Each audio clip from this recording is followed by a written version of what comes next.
আপনি এখানে চোখের পানি ফেলেন। ভাই, পাগলামিরও তো একটা সীমা থাকা উচিত। আল্লাহ তাআলা আপনাকে সুস্থ শরীর দিচ্ছে, আপনি ব্যায়াম করেন, নিজে দৌড়াদৌড়ি করেন, নিজে খেলাধুলা করেন, নিজে কম্পিটিশন করেন, করে সুস্থ থাকেন। এখন সেটা না, বাচ্চার হাতে একটা ধরা দিয়েছেন যে তুইও ধ্বংস হ, চোখ নষ্ট কর, মাথা নষ্ট কর, ব্রেইন নষ্ট কর, ইমান নষ্ট কর, আমল নষ্ট কর, ক্রেজি হয়ে যা, বদমেজাজ হয়ে যা। আর আপনিও একটা বাক্স এটা সামনে নিয়ে বসছেন, সেই গোল দিছেন, আপনি লাভ দিয়ে উঠতেছেন। ভাইয়েরা আমার, মুসলমানের কর্মকাণ্ড এত উদ্ভট হবে না, এত অযৌক্তিক হবে না, এত হাস্যকর হবে না। নবী করিম সাল্লাল্লাহু আলাইহি ওয়াসাল্লাম তিনি দৌড়াদৌড়ির কম্পিটিশন করেছেন, সাহাবীদের সাথে করেছেন, নিজের স্ত্রীর সাথে করেছেন। তিনি সাহাবীদের শুটিং প্রতিযোগিতায় উৎসাহিত দিক করেছেন।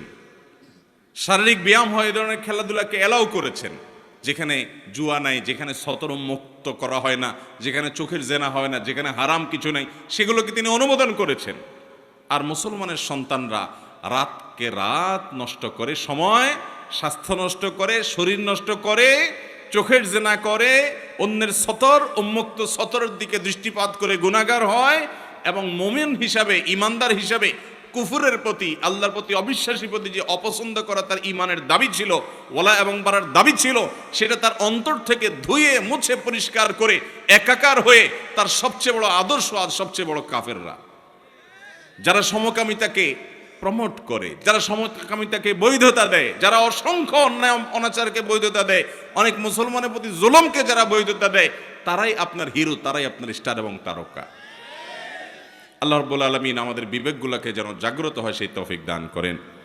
ভাইরা আমার, তো বলছিলাম বাচ্চারা ক্রেজি হয়ে যাচ্ছে, আমরা ক্রেজি হয়ে যাচ্ছি। গোটা সমাজে চতুর্দিকে দেখবেন অধৈর্যের চর্চা, ঘরে ঘরে, জনে জনে, জায়গায় জায়গায়, সর্বত্র। ভালো মুসলমান হওয়ার জন্য, নেককার মুসলমান হওয়ার জন্য শত শত নফল আমল, শত শত জিকির আজকার, শত শত তাসবিহ চাইতে অনেক গুণ বেশি উত্তম হবে আপনার সারা দিন রাত 24 ঘন্টার ভিতরে 2-4টা জায়গায় বদমেজাজ দেখানোর, রাগ করার ইস্যু তৈরি হয়েছে, কিন্তু নিজেকে নিয়ন্ত্রণ করে যেখানে যতটুকু না হলে নয়